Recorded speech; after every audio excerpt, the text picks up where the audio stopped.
Mateus 18, 21.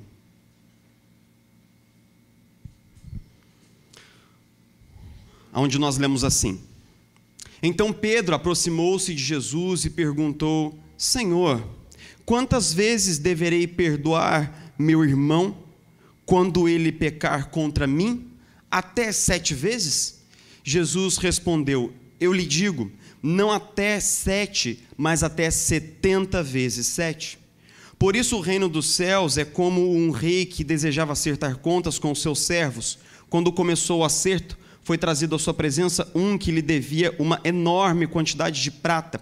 Como não tinha condições de pagar, o Senhor ordenou que ele, sua mulher, seus filhos e tudo o que ele possuía fossem vendidos para pagar a dívida. O servo prostrou-se diante dele e lhe implorou: Tem paciência comigo e eu te pagarei tudo.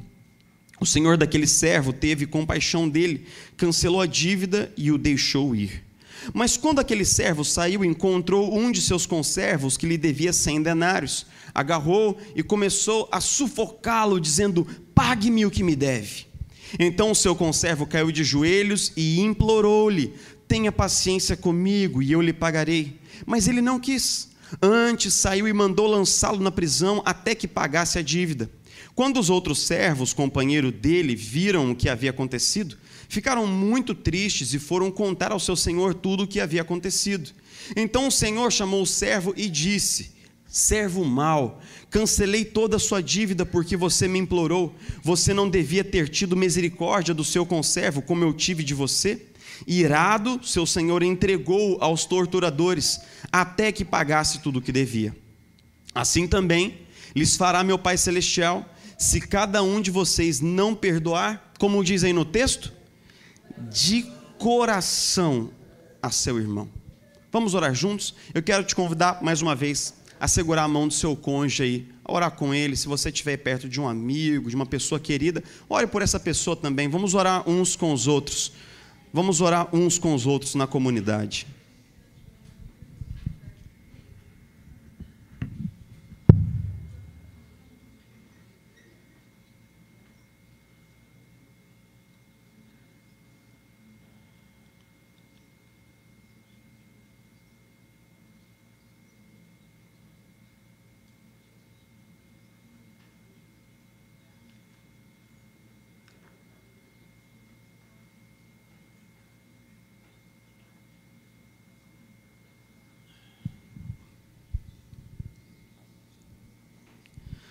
Senhor Jesus, a gente quer orar mesmo, entregando esse tempo que a gente vai ter juntos de reflexão aqui, ao sabor do Teu Espírito, e pedindo que, mesmo que a gente já tenha lido essa passagem muitas vezes, Jesus, o Teu Espírito, o mesmo Espírito que inspirou as Sagradas Escrituras, possa agora aplicá-lo ao nosso coração.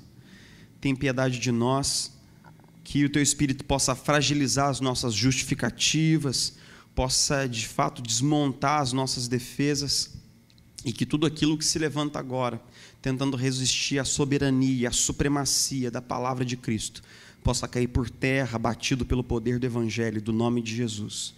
Nós pedimos mesmo, Espírito Santo de Deus, habita fortemente aqui nesse lugar, habita a nossa vida, venta sobre a nossa comunidade, reconstrói os casamentos da nossa comunidade, e que, apesar de mim, o Senhor possa comunicar a sua verdade graciosa a todos nós como teu rebanho, queremos ouvir tua voz nessa noite. Nós oramos assim, Senhor, com singeleza, mas igualmente com grande e profunda confiança na tua graça bendita. Nós oramos assim no nome de Jesus. Amém. E amém. Nas últimas reflexões a gente lembrou como o casamento é a difícil missão da gente conciliar sob o mesmo teto e no mesmo lar pessoas que vieram de lares distintos e de famílias distintas, e como esses conflitos, ninguém chega no casamento sem bagagem, a gente traz a bagagem, seja os nossos relacionamentos anteriores, seja a bagagem cultural da nossa família. Além disso, a gente trabalhou na última semana como os cônjuges são diferentes, como homens e mulheres são diferentes, e como a comunicação dentro do casamento às vezes é um grande desafio. É por isso que as imagens que nós temos do casamento são imagens conflitantes, Por um lado, as expectativas criadas pelas artes, pelos filmes e pela Disney, né, de que a gente vai encontrar aquela pessoa perfeita e tudo vai ser maravilhoso. Essa expectativa desse amor messiânico. Por outro lado, a percepção de casais mais maduros, né, que já andaram mais um pouco e compartilham sem nenhum vexamento sobre as dificuldades e penúrias do casamento. Ou seja, por um lado a gente tem a expectativa de que o casamento seja um espaço maravilhoso, mas na prática nós sabemos que o casamento é duro e é difícil. Judith Viorst, no seu clássico Perdas Necessárias, fala que o casamento está menos para contos de fadas e mais para um ringue de pugilistas. Ela fala que não é incomum que o casamento se torne uma grande e incessante batalha, uma grande disputa de poder, disputa pela verdade, e que no meio dessas disputas e conflitos dentro da relação, sentimentos contraditórios aparecem. Israel Charny diz que em todo casamento é possível prever e sentir uma pontinha de ódio dos cônjuges um pelo outro. Existem momentos de alegria e de intimidade, mas existem momentos de arroubos, de incompreensões, de falta de diálogo, de agressões, de omissões, de falta de diálogo, de muitas omissões, coisas que o cônjuge deveria ter feito e não fez, coisas que o cônjuge não deveria ter feito e fez, e não é à toa que Israel Charny intitula um dos parágrafos do seu livro com o título Inimigos Íntimos. Inimigos íntimos, né? Quem é que já não dormiu com o seu inimigo íntimo, né? Naquele clima de apreensão e tensão dentro do casamento? O nível de ódio recíproco, todavia, pode se acumular e matar aos poucos o afeto dentro do casamento. Não é à toa que o grande antropólogo Bronislaw Manilovski, um grande estudioso do casamento do século XX, escreveu assim: o casamento é um dos problemas mais complexos da vida adulta. Ou seja, o que eu estou dizendo aqui, todos nós sabemos na prática, não é verdade? Que casamento é um trem difícil, rapaz. É muito amor, mas também é muita tensão, é muita paixão, né? A gente conhece aquela pessoa maravilhosa, aquela paixão dos primeiros meses e semanas, mas quando a gente trabalha na construção do diálogo, da relação, dos acordos, dos problemas, de como eu entendo, de como você entende, tudo isso é tão complexo, e não são poucos os dias que a gente finaliza o dia dizendo assim: rapaz, eu realmente não sei se eu vou dar conta desse negócio. Eu realmente não sei se eu vou conseguir chegar no final do até que a morte o separe, a não ser que a minha morte seja bem breve, né? Pode ser que aí dê certo, né? O Evangelho de Mateus inicia com uma genealogia apresentando Jesus como aquele que é o Messias, é o cumpridor das promessas feitas à linhagem de Davi e à linhagem de Abraão, mas o Evangelho ele avança rapidamente para dois temas principais: o reino de Deus alocado em Jesus, representado em Jesus, pleno em Jesus, e os discípulos que estão no entorno de Jesus, que são uma extensão do reino e que são também a eclesia, a igreja, a comunidade dos discípulos. Existem grandes passagens sobre a igreja, como por exemplo, Mateus 9, o final do capítulo, Mateus 10, praticamente o capítulo inteiro, mas poucos capítulos são tão importantes para a vida da igreja como Mateus 18. Mateus 18 é o capítulo eclesiológico de Mateus. O tema é a igreja o tempo todo. Se você volta no começo do capítulo, os discípulos estão lá se debatendo quem é o maior no reino dos céus. Jesus traz uma criança, coloca no meio deles e diz assim: todo aquele que quiser ser um cidadão no reino dos céus será como esse pequenino.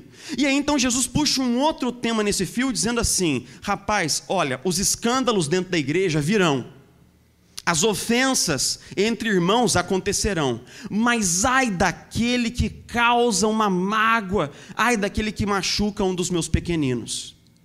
E aí Jesus começa então a falar sobre a parábola da ovelha perdida, como aquela ovelha que é resgatada pelo pastor e trazida de volta ao rebanho, dentro do tema das ofensas da comunidade.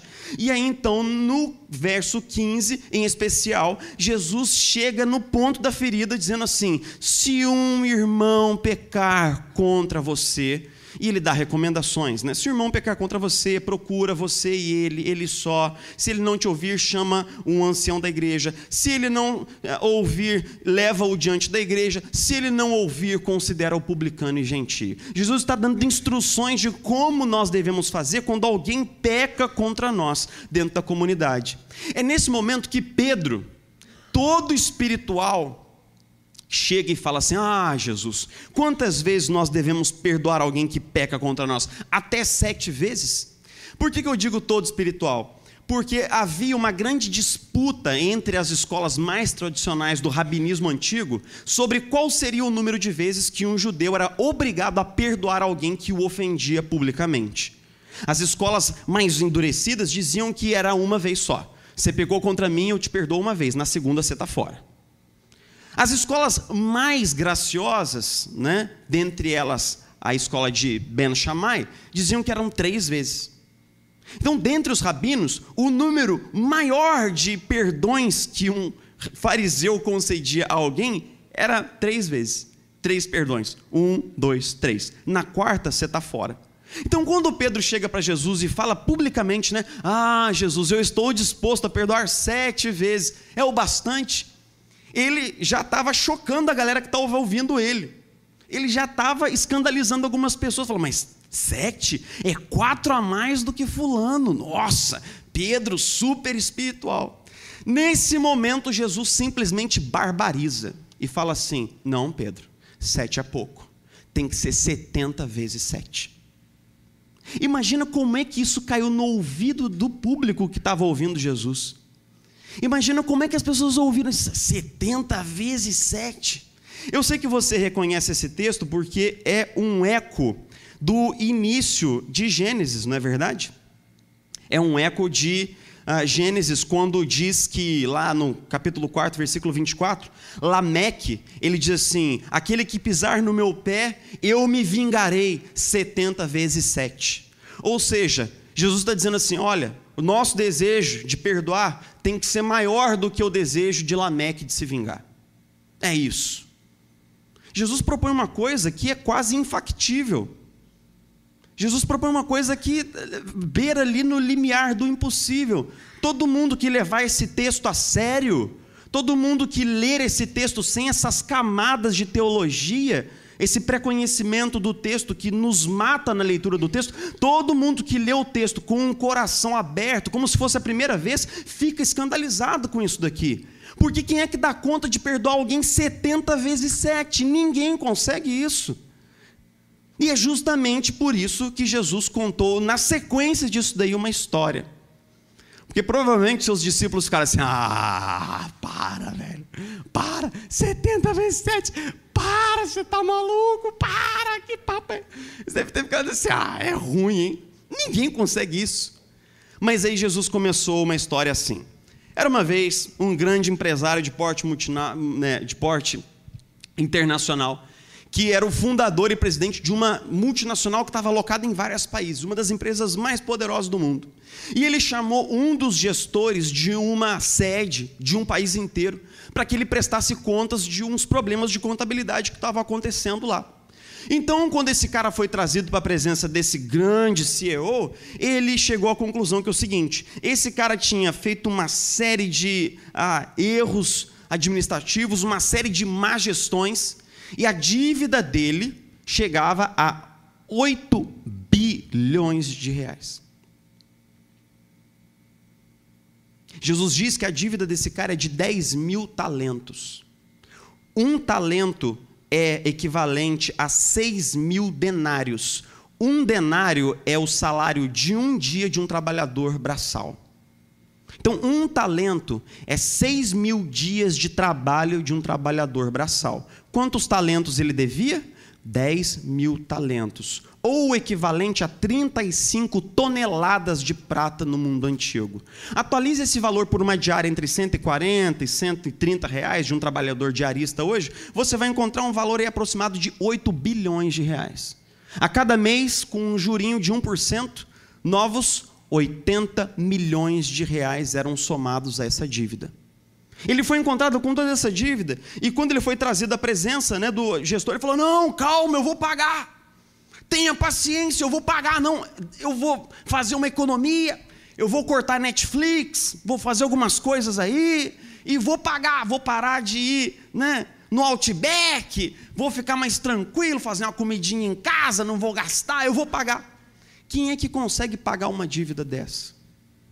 Os clamores dele são ridículos, mas o texto diz que se acendeu no coração daquele rei uma palavrinha muito importante na teologia mateana, que é splagchnizomai, que é compaixão.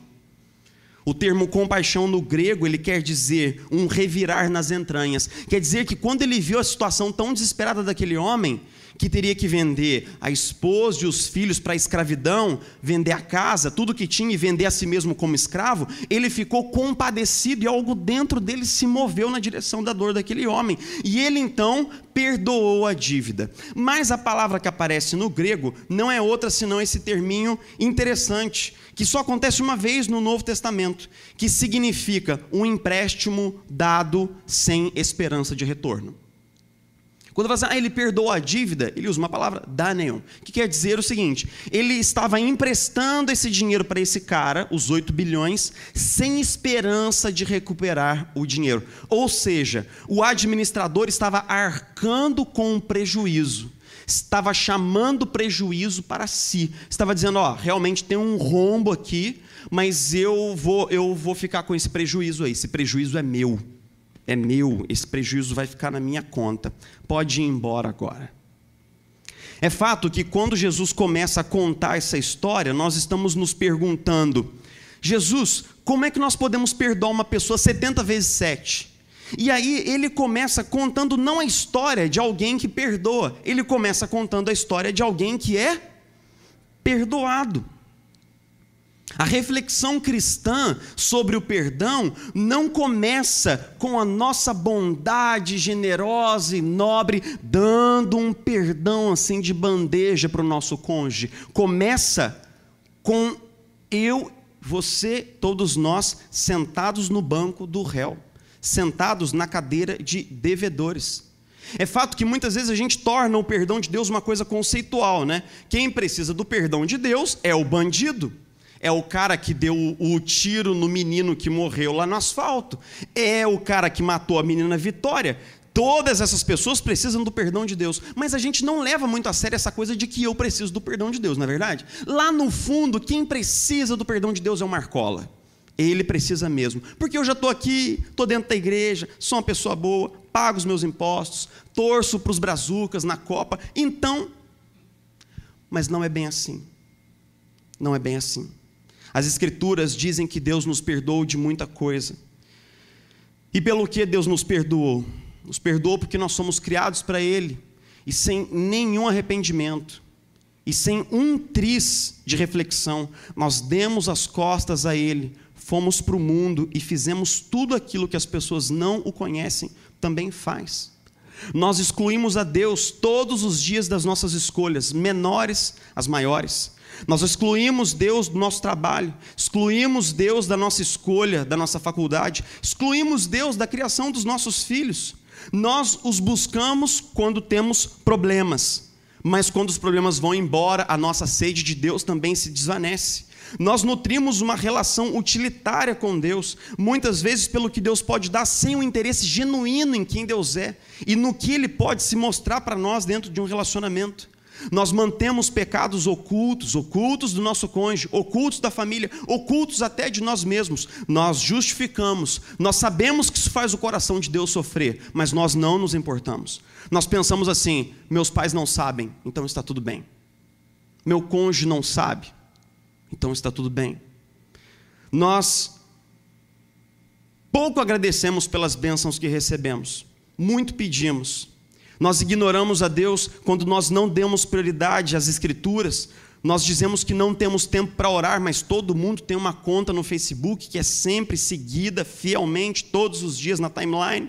Nós investimos tempo e energia para construir uma carreira, ganhar dinheiro, mas não investimos o mesmo interesse em estabelecer e aprofundar um relacionamento com Deus e com a sua comunidade. Nós traímos o Senhor quando estamos sob pressão, nós negociamos valores, trocamos a Deus por uma nuvem de ídolos.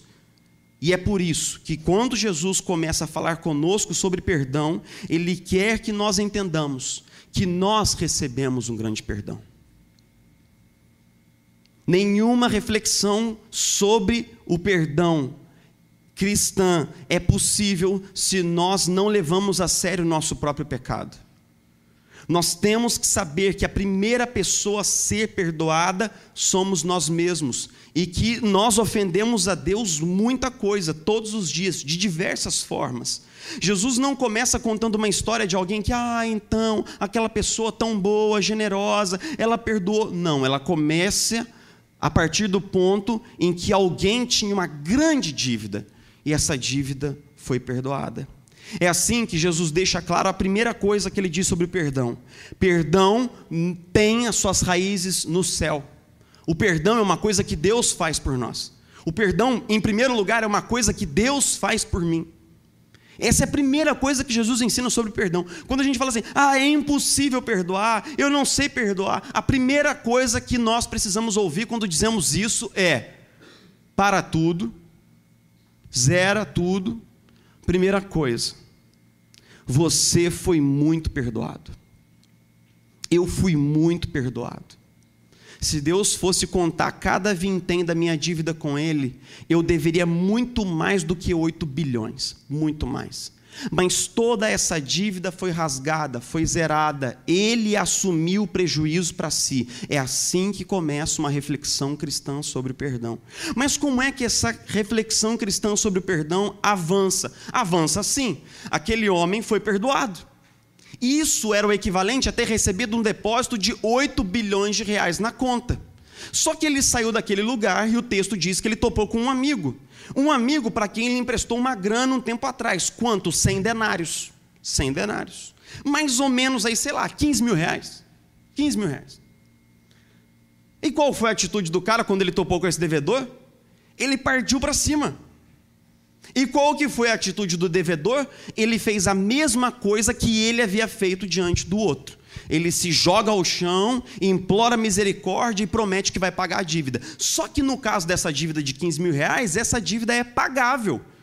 Ele não está jogando prosa no vento. Uma dívida de 15 mil reais é aquilo. A gente vende um carro e paga. Se desfaz de um bem e paga. Vende um instrumento, que lá em casa, por sinal, tem milhares, e paga essa dívida aí. Mas não é a atitude que ele recebe de perdão e compaixão a atitude que ele dá. O texto diz que ele agarrou o sujeito pelo colarinho a ponto de sufocá-lo e o jogou na prisão. Aí o que acontece, né? Você sabe, cidade pequena, igreja pequena. Não demorou muito até que essa história escabrosa chegasse nos ouvidos de quem? Do presidente da empresa. E ele mandou falar assim: rapaz, então marca uma reunião com esse cara de volta. Amanhã, meio-dia, eu quero ele aqui na minha sala. E ele voltou. E aí o cara falou assim: o negócio é o seguinte, eu te perdoei uma dívida de 8 bilhões. O cara te devia 15 mil. Então eu vou dizer o seguinte, cara, você foi tão perverso em não ter passado essa bola para frente. Você foi tão mal, seu coração foi tão inclinado à maldade, que eu vou fazer o seguinte: eu estou recobrando essa dívida toda, porque eu tenho o direito de fazer isso. E você vai para a prisão e vai ser torturado, porque o nome que a gente lia aí, né, na Almeida Antiga, era os verdugos, né? O verdugo era um torturador. Ou seja, era um cara que tinha a função de, na prisão, promover rituais de tortura física até que uma pessoa confessasse um segredo. Então ele seria preso, sua família seria vendida e ele seria torturado, até que o último centavo fosse pago. A grande questão é que Jesus encerra essa parábola com uma frase que é de dar arrepio na gente. Você já viu? Como é que Jesus termina essa história? Ele fala assim: da mesma maneira, o Pai Celestial fará com cada um de vocês, se vocês do coração não perdoarem os seus devedores. Que é a mesma maneira como Jesus encerra a oração dominical no Evangelho de Mateus. Se todavia vocês não perdoarem os vossos devedores, tampouco o vosso Pai Celestial vos perdoará. Uma armadilha que a gente não pode cair nunca é o seguinte: achar que o perdão sou eu quem faço. Porque é exatamente isso que Jesus está combatendo no texto. Jesus está combatendo a noção de que o perdão é meu e eu te dou. Essa história que Jesus está contando, ele está dizendo assim: olha, não é impossível a gente perdoar o outro 70 vezes 7, desde que você entenda que o perdão não é seu. Se você entender que o perdão não é seu, beleza, aí você vai poder perdoar na medida da graça que você recebeu de Deus. Porque você já foi muito perdoado. Ninguém pode dar o que não tem, mas você tem porque você já recebeu, é só passar para frente. Aquilo que a parábola está dizendo é que uma dívida minha já foi perdoada lá atrás, que eu tenho noção do que significa ser perdoado, e portanto eu posso ser generoso com o meu próximo, liberando-o da dívida dele comigo. Existem muitas realidades sobre a qual nós precisamos aplicar o perdão que nós recebemos no casamento. Por exemplo, quando há omissão de um dos cônjuges. Quando a gente vai para o altar, casa, jura cumplicidade, jura amizade, jura apoio, mas no meio do caminho a gente se encontra andando sozinho, porque o cônjuge não chega junto, emocionalmente, afetivamente, na presença, no dinheiro, de diversas maneiras. Muitos cônjuges estão simplesmente abandonados dentro do casamento. Falta carinho, faltam elogios, falta atenção, falta reconhecimento e gratidão, falta compreensão, falta apoio, falta companheirismo, falta cumplicidade, falta intimidade, falta vida sexual, falta fidelidade, falta verdade, falta diálogo, mas em contraposição muitas coisas sobram. Sobra agressão, sobram palavras que rebaixam e diminuem, sobra desconfiança gratuita, sobra ciúme descontrolado, sobra controle possessivo, sobra indiferença, sobram conflitos, sobram problemas jogados para debaixo do tapete, sobram manias irritantes e insistentes, sobra ausência, sobram acusações dos erros do passado, sobra rancor. E muita amargura sobra. Com tanta coisa em falta e com tanta coisa em sobra, o lugar do casamento se torna às vezes um lugar de muita aflição, de muito sofrimento, de muita angústia. Muitas pessoas se casam por amor, mas quando o tempo passa, elas não continuam mais casadas por amor, porque uma percepção mais profunda vai mostrar que o amor morreu. Eu me lembro quando lá em Itajubá uma vez, eu fui socorrer um casal que estava tentando se matar fisicamente, literalmente, às 2h da manhã. E aí o filho, que era um cara que eu discipulava, ligou para mim às 2 da matina. Nem sei por que meu celular estava ligado, mas estava. Aí eu saí de casa, peguei o carro, aquele frio do inverno, cheguei lá, o cara tinha quebrado o quarto todo, tinha quebrado a cama, tinha quebrado o guarda-roupa, só não tinha quebrado a mulher. Aí falou assim: rapaz, eu falei, mas por que você quebrou tanta coisa para não quebrar ela? Aí a gente sentou e conversou e tal, não sei o quê. Lá pelas 4h da manhã, os dois viraram para mim e falaram assim: não, pastor, olha, o senhor pode ir embora para casa, porque está tranquilo, a gente não vai se divorciar. A gente não vai se divorciar. Pode ficar tranquilo, pastor, porque a gente não vai se divorciar. Eu falei assim: mas não precisa. Vocês já estão divorciados. Vocês já estão divorciados. O casamento de vocês já morreu. O fato de vocês terem um papel que dizem que vocês estão unidos diante da lei civil não leva a gente a ignorar o fato de que vocês quebraram todos os compromissos do voto matrimonial que vocês celebraram diante de Deus. Todas as agressões, toda a falta de respeito, esse casamento está morto. A gente precisa entender isso para a gente poder aceitar que o que Deus está nos propondo é a ressurreição desse casamento. Meus irmãos, se tem uma coisa que a gente não pode ficar, é em cima do muro no casamento. Muitas pessoas têm um casamento, meus irmãos, que não lembra em nada daquilo que o tecido bíblico nos diz do que é uma relação entre um homem e uma mulher debaixo da graça de Deus. Mas muitos de nós achamos que conservando o status quo de casados, nós estamos honrando ao Senhor, mas continuamos tocando para frente um modelo de casamento que é patológico, que é doentio. Ah, pastor, quer dizer que você é a favor do divórcio? Eu não sou a favor do divórcio. Eu não sou a favor do divórcio, a não ser quando existe violência física, quando existe uma série de questões que são muito complexas para eu trabalhar aqui agora. Eu não sou a favor do divórcio, a não ser em casos muito específicos. Mas o fato, meus irmãos, é que enquanto a gente tentar tapar o sol com a peneira e conservar uma imagem de um casamento só para a igreja ver no domingo, ou só para a sociedade ver e aplaudir, isso é a maior besteira que a gente está fazendo. A gente troca um casamento de verdade por uma imagem. Tem gente que gostaria que o seu cônjuge morasse na igreja, porque na igreja ele é atencioso. Na igreja ela é maravilhosa. Só que é só 1 hora no culto de domingo. Meus irmãos, a gente precisa repensar. O que você tem do seu casamento é aquilo que acontece lá na sua casa, na intimidade do seu quarto. E como está o seu casamento? Talvez muitos de nós tenhamos que romper um muro de negação e aceitar que a gente precisa de uma grande ressurreição de Deus no nosso casamento. E essa ressurreição vem através do perdão. O perdão é o recurso que Deus nos deu para resgatar o nosso casamento e para viver tempos novos dentro da nossa relação. Eu vou encerrar dizendo algumas coisas sobre o perdão. Eu vou começar dizendo o que o perdão não é.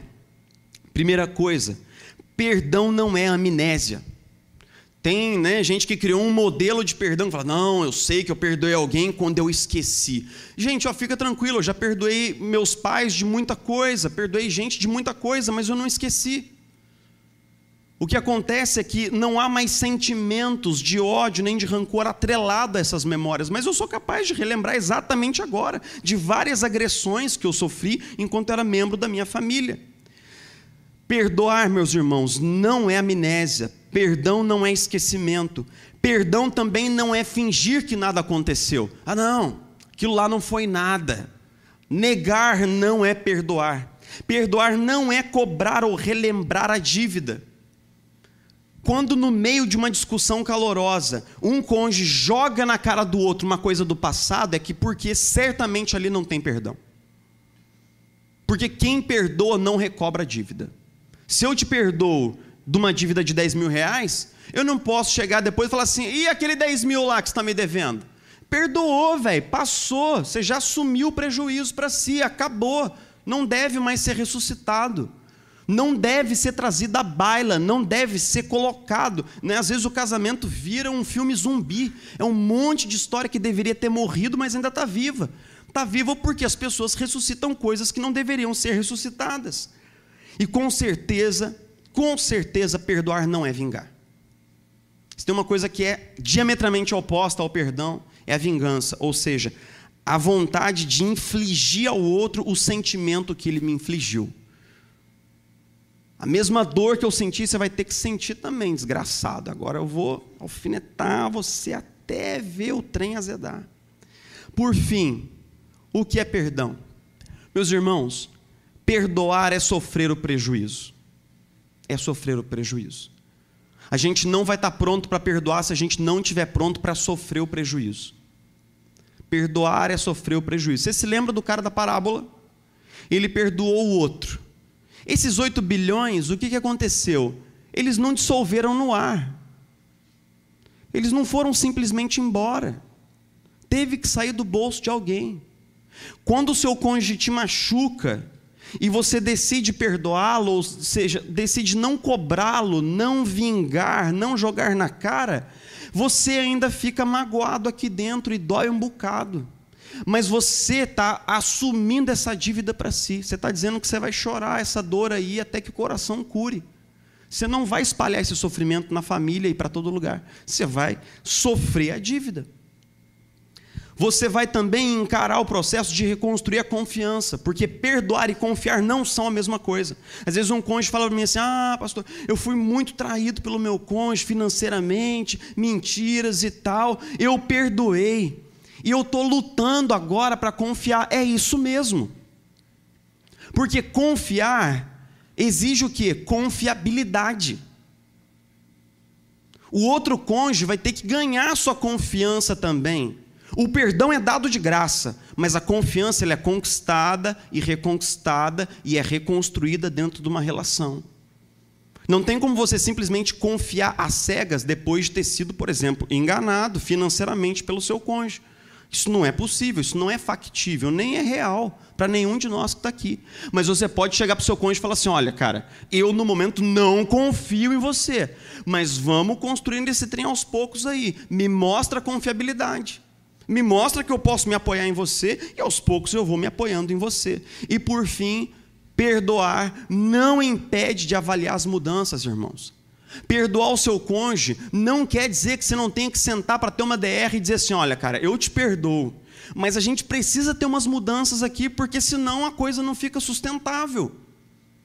Senão a coisa não fica sustentável. Sofrer o prejuízo, encarar o processo de reconstruir a confiança, avaliar as mudanças. É engraçado que o Don Carson fala assim: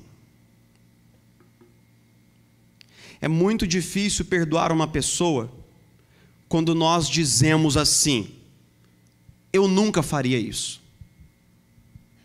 Não é verdade? Muitas vezes a gente tem dificuldade de perdoar o nosso cônjuge porque ele dá um vacilo e a gente fala assim: ah, eu nunca faria isso. Nunca faria. Mas aquilo que Jesus está dizendo é bem diferente, não é verdade, irmãos? Jesus está dizendo que você não só faria como já fez. Talvez não para o seu cônjuge, mas para Deus. Aquilo que Jesus está dizendo é que você não só faria como fez. Fez para Deus. E que Deus não cobrou essa dívida de nenhum de nós. Ele sofreu o prejuízo.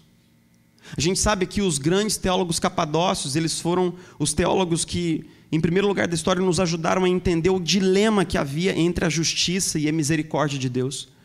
Foi Agostinho, o grande pensador, que disse assim: Deus, ele se vê num lugar muito difícil com o nosso pecado, porque ele é um Deus justo e não pode simplesmente ignorar o nosso pecado, fazer de conta que o nosso pecado nunca existiu, porque um Deus justo, para ser justo, ele tem que julgar o erro e punir o pecado. Mas Deus nos ama sobremaneira e não deseja nos punir, não deseja nos destruir pelo nosso pecado. Então Deus fica espremido entre a sua misericórdia e a sua justiça. Mas graças a Deus, porque em Jesus toda a justiça de Deus foi cumprida e sanada. Ou seja, todo o juízo que o nosso pecado deveria de fato atrair foi colocado sobre Jesus. Nenhum centavo da sua dívida passou despercebida diante de Deus. Você sabia disso? Nem o menor pecado seu e meu passou ignorado diante de Deus. O que Deus fez foi calcular toda essa dívida e cobrar de Jesus Cristo, imputando sobre ele a penalidade pelo nosso pecado. É só por isso que foi derramado sobre nós misericórdia gratuita. Deus sofreu o prejuízo no nosso lugar. Deus sofreu o prejuízo no seu lugar. Ele assumiu essa dívida que era sua para ele. Agora você pode simplesmente deixar o perdão de Deus passar pela sua vida e alcançar a vida do seu cônjuge.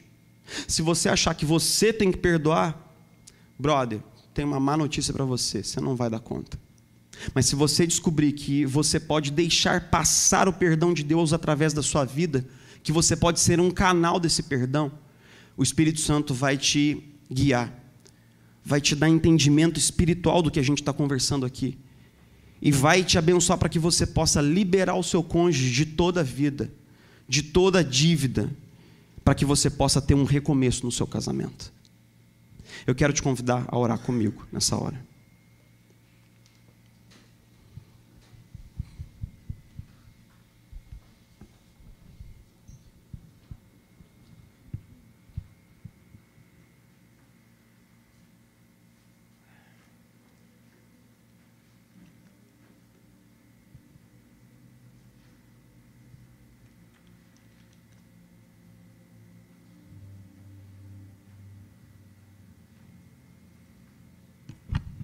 Gostaria que você pudesse segurar a mão do seu cônjuge, se ele estiver aí perto de você.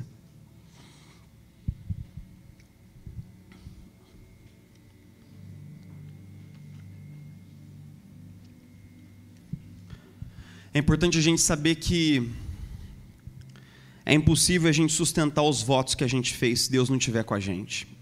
É impossível. Mas a boa notícia do Evangelho é que toda ajuda que a gente precisa, a gente tem em Jesus Cristo, nosso Senhor e Salvador. Senhor Jesus, como nós precisamos entender quão maravilhoso, radical, agressivo até é o teu perdão. Às vezes a gente se ressente, Jesus, quando o nosso cônjuge não pede perdão.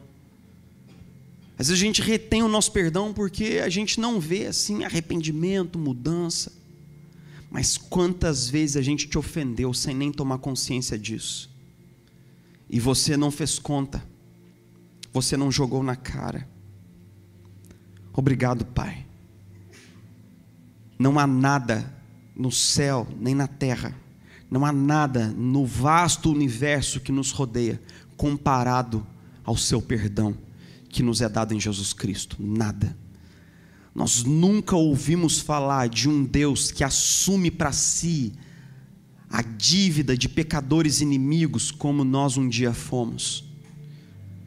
Nós nunca ouvimos falar de um Deus que é capaz de enviar o seu Filho para morrer no lugar de pessoas que não dão a mínima para Ele. Nós nunca imaginamos que isso seria possível. Mas isso nos foi revelado, essa graça nos foi dada, o Espírito Santo abriu os nossos olhos, e um dia nós vimos a maravilhosa cruz do Redentor. E agora essa cruz habita a paisagem da nossa história, mudando a nossa percepção de absolutamente tudo, da vida, do casamento, da nossa sexualidade, de como tudo deve ser para a tua glória e para teu louvor. Então, Senhor Jesus, aos pés da tua cruz e segurando a mão do nosso cônjuge, nós pedimos, nos ensina a deixar o teu perdão passar através de nós, Senhor, para que o nosso casamento possa ser hoje como uma página em branco. Nos ajuda, Senhor Jesus, a aplicar o perdão que o Senhor já nos deu. Nós sabemos como é, nós sabemos como é o gosto do seu perdão na nossa boca, porque um dia nós estivemos na sua presença, o Senhor poderia ter nos fulminado, poderia ter cobrado toda a dívida, mas o Senhor preferiu derramar misericórdia e compaixão. Jesus, tem piedade de nós, tem piedade de nós, que o Senhor possa abrir as comportas do nosso coração, para que a gente possa perdoar, com toda a liberalidade que nós podemos perdoar, no Evangelho de Jesus Cristo. Nós oramos assim, nós oramos com fé, nós oramos com a decisão de perdoar, nós oramos no nome de Jesus. Amém.